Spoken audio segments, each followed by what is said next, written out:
What's going on, ladies and gentlemen? Welcome back to Talk Inside the Ring. Got a lot of wrestling news updates. First of all, let's give a round of applause for our brand new All Elite Wrestling World Heavyweight Champion, the American Dragon, Bryan Danielson, for winning the AEW World Championship. I really am glad to hear that Bryan Danielson has finally gotten another world title, another championship. I'm so glad that when he came to AEW, that AEW's actually let him wrestle, and I know WWE was keeping him on the shelf because they were really afraid for his safety, but I'm glad Bryan Danielson was like, you know what, I'm going to bet on myself, I'm going to go to this other company, and they're letting him wrestle, and he is finally a world champion, and he deserves it. Bryan Danielson really deserves it, and I'm really looking forward to seeing what's going to happen with his title reign. I don't know if it's going to be a long title reign. I know he's not retiring just yet, but I'm really excited to see what kind of matches he's going to have. Him being an AEW World Champion makes me want to pop back in AEW Fight Forever and just have him win the championship, or actually maybe just give him the championship and then just go on like a gauntlet with everybody. But I love the fact that they had Swerve Strickland lose it to Bryan Danielson. That's not a bad way to go out as champion, having him tap out to one of the greatest technical wrestlers of all time, probably second to Bret Hart or maybe even Kurt Angle. I do wish that Samoa Joe was champion a little bit longer, but they gave it to a new upcoming star, Swerve Strickland, and that was the right thing to do. But congratulations to Bryan Danielson for becoming AEW World Champion. I don't cover AEW that much because I just don't have any way to watch it, along with either with the shows or the pay-per-views. I could watch highlights. If you all want me to cover more AEW content, please let me know in the comments below. But yeah, congratulations to Bryan Danielson. So, Bash in Berlin is literally tomorrow at 1 p.m. I'm not going to be streaming it, but I will most likely be making a video about my thoughts on Bash in Berlin. I'm pretty sure Gunther is going to retain the World Heavyweight Championship. I'm excited for the CM Punk versus Drew McIntyre strap match. I hope that it gets kind of bloody, like the MJF and Punk dog collar match, like it just being like blood everywhere. I know WWE probably won't go that far, but I'm hoping that they get like a little bit of blood in there. I think it would have the story make a whole lot more sense. I was really surprised that their second match was going to be a strap match. I'm pretty sure that their final match, it would make so much sense for them to have a Hell in a Cell at Bad Blood.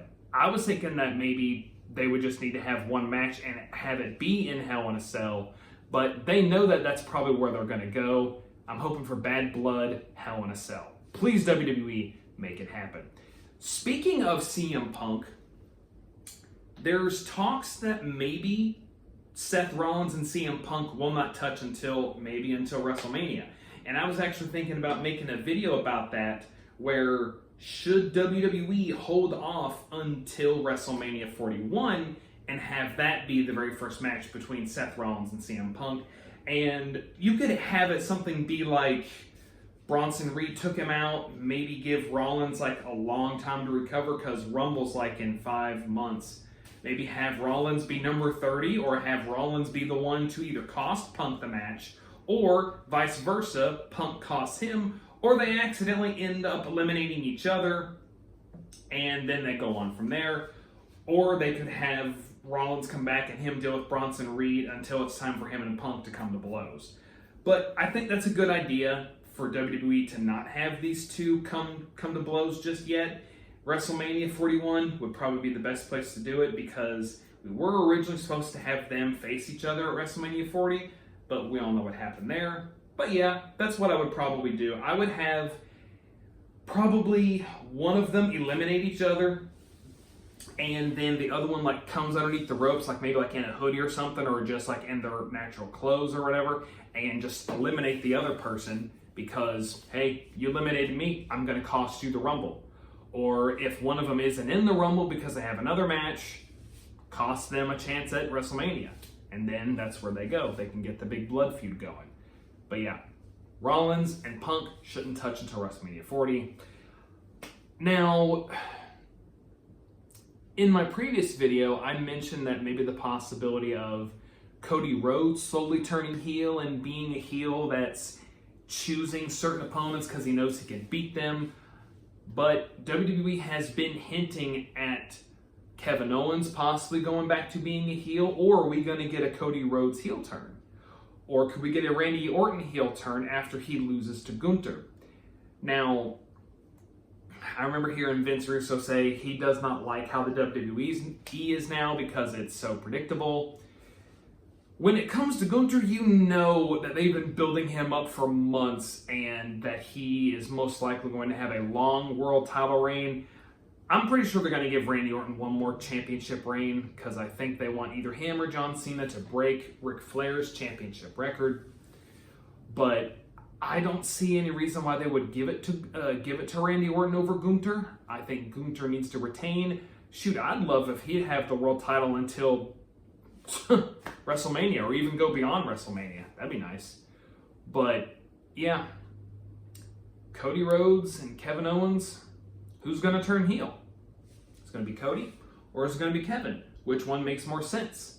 Which makes sense for our one original tribal chief to take on? A heel Cody Rhodes, or still a face Cody Rhodes? Let me know, guys, in the comments below. Guys, put in the comments below, what do you want to happen at Bash in Berlin?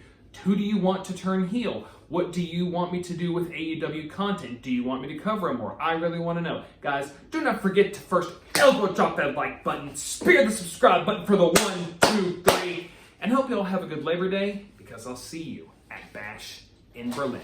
Have a good day, guys, and I'll see you in the ring.